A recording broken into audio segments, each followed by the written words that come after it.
今集嘅主題係眼前滿身枷鎖同埋權衡，應唔應該堅持？捱過呢個低谷之後，想要嘅能唔能夠得到？好多時候我哋行到人生某一段路，總會撞進一場睇唔到盡頭嘅低谷，面前堆滿各式各樣嘅難關同埋挑戰，日日心入邊不停拉扯，反覆問自己好多問題。眼前呢份煎熬，我究竟捱唔捱得到？呢件事到底值唔值得我咬緊牙關繼續堅持？硬住頭皮撐落去嘅話，我會唔會得到任何收益？定還是我需要犧牲失去心入邊一啲好珍惜嘅人、好珍惜嘅事，捨棄我自己一直嘅堅持同埋原則？如果呢個時候我選擇放手，退後一步，係一個及時解脫，定還是會為我帶嚟一個揮之不去嘅遺憾？以上呢啲嘅掙扎會出現喺事業規劃、人際關係、感情、愛情上，呢層層嘅權衡同埋迷惘，俾自己築起嘅枷鎖困住咗，導致進退兩難。今日我哋透過塔羅牌一齊睇下眼前嘅困局，分析下堅持同埋放棄呢兩條路各自嘅發展，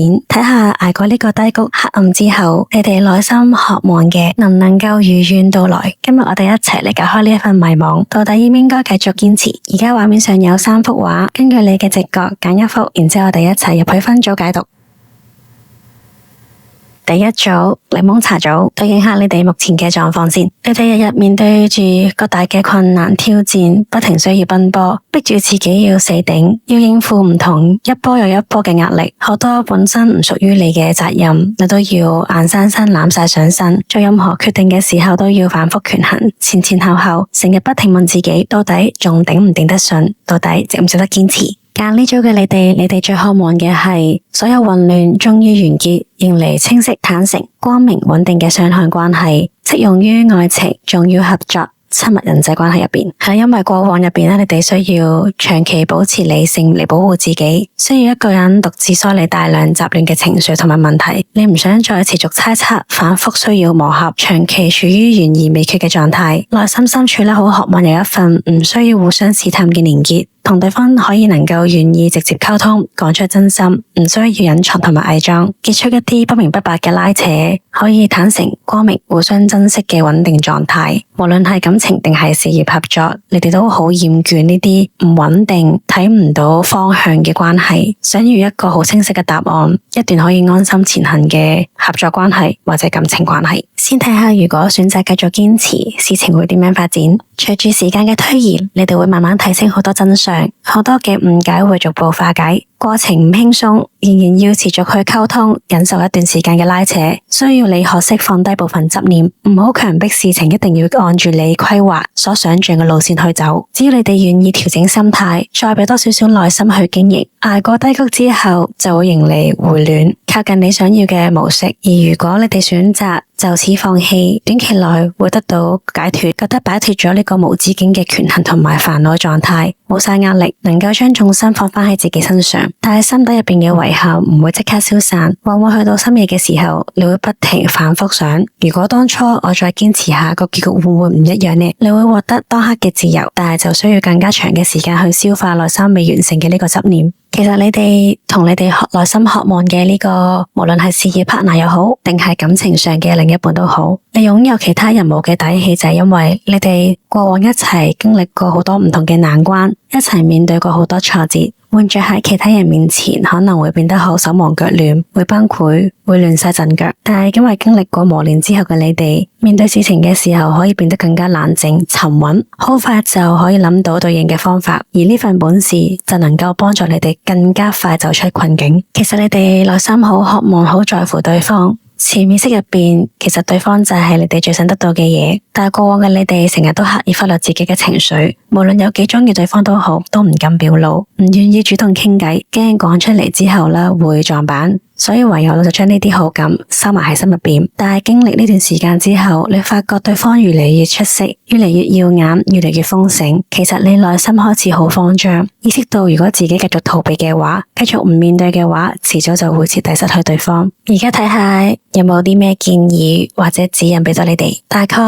1-2個月內會出現一個好清晰嘅事件，會令到你更加堅定守住內心而家呢個嘅選擇，而呢份嘅決心會令到你更加增加你嘅勇氣，擺脫所有唔屬於你嘅壓力同埋責任，會明白同埋知道好多問題唔需要獨自一個去捱，一個去面對，唔需要自己一個不停內耗消耗自己。另外都好鼓勵你哋喺空閒嘅時間入邊培養一個新嘅技能、新嘅興趣，你會發覺到你哋自己天分好好，比起其他人更加容易上手，好快就揾到當中嘅技巧竅門。一路提升自己嘅同時，你會發覺無論係做人處事，思路都會越嚟越通透。對於將來嘅規劃同埋安排，點樣去落實，點樣去執行，都會比以往更加清晰利落，可以掌握翻自己嘅主導權喺自己手上，亦都慢慢學識正視自己嘅情緒，唔好再壓抑自己嘅真心。係啦，咁所以咧嚟緊呢2個月入邊啦，你哋會徹底唔再逃避面對自己嘅情緒感受，過往累積落嚟嘅所有問題都能夠坦坦白白咁向對方表達，結束長時間嘅冷淡同埋沉默。眼前呢啲枷鎖同埋低谷係一個磨練你嘅考驗，只要你哋能夠堅持，唔好放棄，捱過呢段低谷難捱嘅日子之後，你哋內心渴望嘅緣分、想要嘅生活都會得到，而呢場困境一定會勝利。同埋記得要提住自己，要明白感情唔係靠單一嘅一廂情願規劃去推進，唔好將所有快樂同埋期望寄託喺另一個人嘅身上，學識放慢追逐結果嘅步伐，先把握好當下，學識坦誠表達自己嘅感受。你哋本身就擁有足夠嘅魅力同埋能力，所以即使無論最後選擇邊個方向、邊條路都好，先學識愛自己。屬於你哋嘅光芒從來都冇消失到，只要你唔迷失自我，就會迎嚟屬於你哋嘅平靜、豐盛同埋幸福。到第二組揀立 T 組嘅你哋，先對應下你哋而家嘅狀態。你哋過往嘅模式、價值觀唔存在對與錯，只係適唔適合。一路以嚟啦，你哋都習慣衡量每一份付出能夠得到啲乜嘢嘅回報，無論係事業、人際定係感情，你哋都會不自覺咁去權衡得失。就算你內心有心軟柔弱嘅一面，但係都會表面維持理性冷靜，唔容許自己顯示同埋向他人顯露脆弱嘅一面。能夠有呢份自律，所以你哋喺社會上已經有一定嘅基礎地位，唔缺乏資源，唔缺乏機會。好多人都覺得你哋好獨立、清醒，唔容易受情緒嘅影響。但其實喺盔甲嘅之下，你哋好渴望俾人睇到自己柔弱、軟弱嘅真實一面。過往經歷爭執、消耗嘅階段，受過傷之後，對每件事、每個人、每一個關係入邊，都需要為自己建起一個好厚嘅防護牆，唔容許人哋走進你哋嘅內心。所以好多時人際關係相處上，都會令你覺得係好表面，好難真正打動到你嘅內心。你哋最渴望嘅，其實係叫自己唔好再咁計較得失，容許自己軟弱，容許自己純粹，容許自己有熱情。你哋好希望有一個能夠令到你哋卸下呢個盔甲呢種模式嘅人，或者一件事令到你可以唔計較輸贏咁去全力衝刺去做。而呢一組嘅信息冇特別偏向建議你哋堅持定還是放棄，但係能唔能夠得到你哋渴望嘅結局，贏得呢段感情，重點唔係單純堅唔堅持，而係在於你願唔願意突破自己，唔願意改變你哋自己內心嘅執念，放低呢份執着，咁你哋堅持就會迎嚟一個好嘅結果。但係如果你哋繼續要衡量每一個付出，咁就算你繼續堅持落去咧，只會等於係一無限內耗、冇意義嘅堅持。以前嘅你哋深信，任何嘅投入付出都要得到相應嘅回報，直到遇到呢個人，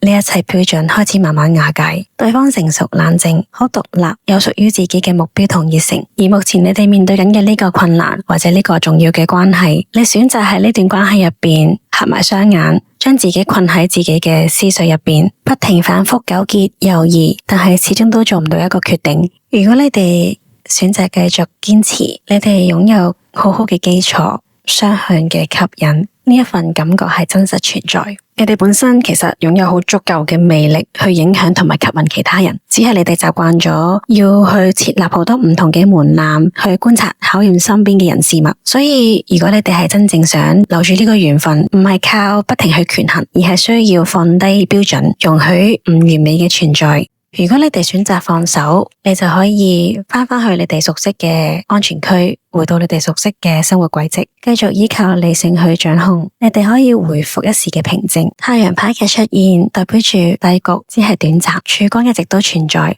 所以要記住，好多時呢啲壓力唔係外界施加，而係自己可能由細到大成長環境、經歷等等而養成嘅一習慣。偶爾應該容許自己感性一啲，唔代表係一個輸或者贏。所以無論最後你哋決定繼續前行，定還是選擇轉身離開，都希望你哋唔好忘記，先好好善待下自己嗰個盔甲下嘅你哋，容許自己坦然真誠咁做自己。到第三組，揀呢組嘅你哋，因為人生入邊經常要面對好多挑戰難題，源源不斷咁去考驗住你哋。你哋獨自面對嘅風浪，經歷過嘅壓力，磨練出你哋承擔一切嘅底氣。你哋好想掌控自己人生嘅主導權，希望所有事情都係你哋自己去決定、規劃、安排，憑住自己嘅實力、條件、能力，披荊斬棘，好好掌握住自己嘅人生，擁有屬於自己嘅幸福。先睇下你哋目前嘅狀態。揀呢組嘅你哋咧，近期一直獨自一個人背負住四面八方接踵而嚟嘅壓力同埋難題。你哋嘅腦入邊充斥住各式各樣嘅想法，好多構思、選擇、規劃擺晒喺你哋嘅腦入邊，令你哋難以抉擇。望住自己面前所有嘅障礙，不停喺度猶豫，不停問自己，到底自己應唔應該堅持？如果我咬實牙關捱過呢個低谷，我渴望嘅愛情、渴望嘅呢個人，我能唔能夠主動爭取？能唔能夠擁有？而家面對緊嘅處境，導致你哋只能夠遠遠去觀望。你哋內心有幾向往一件事、一個人就喺自己眼前爭一步，但係咧就任由自己停滯不前，就好似將自己困住咗喺一個自己嘅小世界入邊，同自己嘅糾結去拉扯，陷入咗漫長嘅自我內耗當中。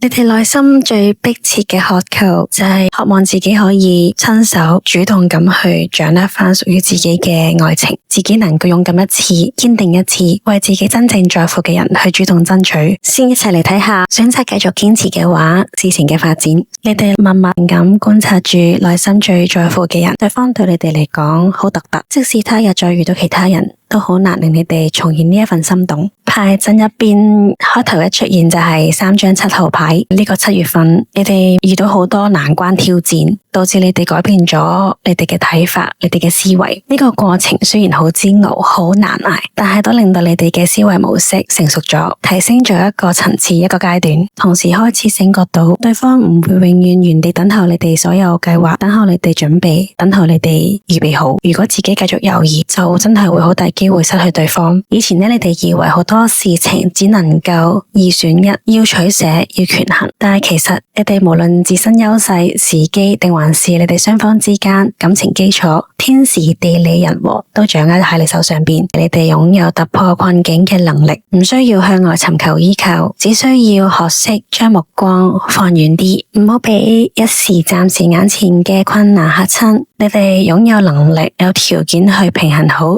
處理好所有事情，唔需要勉強自己去放棄其中一樣。正係因為你哋經歷過呢一切，呢一啲磨難，呢一啲經歷，令你哋更加有條件、能力、資格去追逐自己心入邊真正想要嘅人、真正想要嘅事同埋目標。而唯一困住你哋嘅，只係你哋內心嘅猶豫，同埋過分放大咗眼前嘅困難。啱啱呢個7月份，你哋所面對嘅難關挑戰、困局，磨練咗你哋嘅心智，但係同時都喚醒咗你哋嘅勇氣，令你哋意識到唔應該淨係繼續遠遠觀望，唔想再等命運安排，等對方主動走向自己。問自己內心渴求嘅呢一份愛情，呢個人足唔足夠真摯，足唔足夠真誠？足夠的話，就勇敢大膽主動向前，作出改變。而如果選擇就此放棄，唔再繼續嘅話，你哋可以即刻逃離咗抉擇帶嚟嘅焦慮同埋壓力，獲得輕鬆自在，唔需要再為未知或者抉擇而煩惱忐忑，結束漫長嘅觀察觀望同埋自我內耗。但係要注意嘅就係呢個決定會為你哋留低一個好大嘅遺憾，而呢個遺憾會維持喺你哋嘅內心一段好長好長嘅時間。喺日後無數嘅瞬間都會令你哋忍唔住回想翻當初，如果自己能夠勇敢行出一步，結局會唔會完全唔一樣？日後如果我想再彌補、再爭取，又有冇可能？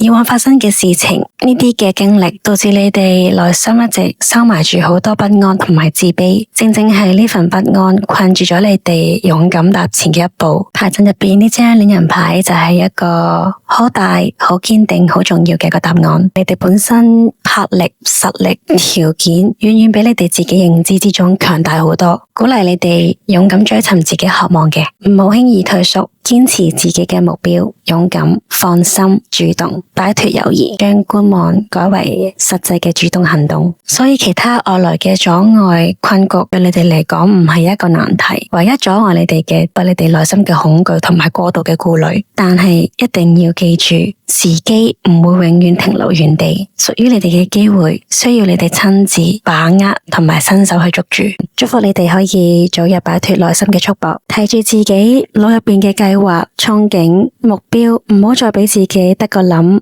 唔去行動，就會能夠如願贏到屬於自己嘅幸福。睇完3組嘅信息，發覺好多人困喺權衡同埋拉扯入邊，不停咁去問自己，呢份堅持有冇價值？等待有冇結果？但其實就算揀邊一組都好，你哋嘅枷鎖好大部分都係源於自己內心嘅恐懼同埋顧慮。有人係因為驚受怕，好驚受傷；有人就習慣去計較住付出同埋回報；又有人腦入邊有好宏大嘅計劃，但係就缺乏行動力，遲遲唔敢向前踏步。所以咧就戴住個盔甲面具，唔敢袒露自己真心，但係就唔記得咗，唔係所有事情都係只能夠用一個方式去處理，尤其是喺人際關係同埋感情上，本身就唔屬於一場交易。今日呢啲信息唔係希望幫你哋去決定你哋嘅命運，幫你哋決定你哋嘅方向同埋選擇，只係將每一個可能嘅方向展示俾你哋睇，將你哋眼下當前嘅心路歷程感受展現喺你哋嘅面前。最終點樣選擇，點樣去行，永遠都掌握喺你哋自己手上。其實每個人嘅人生入邊都充斥住有高有低嘅時刻，所以低谷唔會永遠都停留。捱過呢個黑暗嘅前提，我哋係要清楚知道，我哋捱過咗，我哋能夠學習到啲乜嘢，要知道自己真正想追求嘅係乜嘢。堅持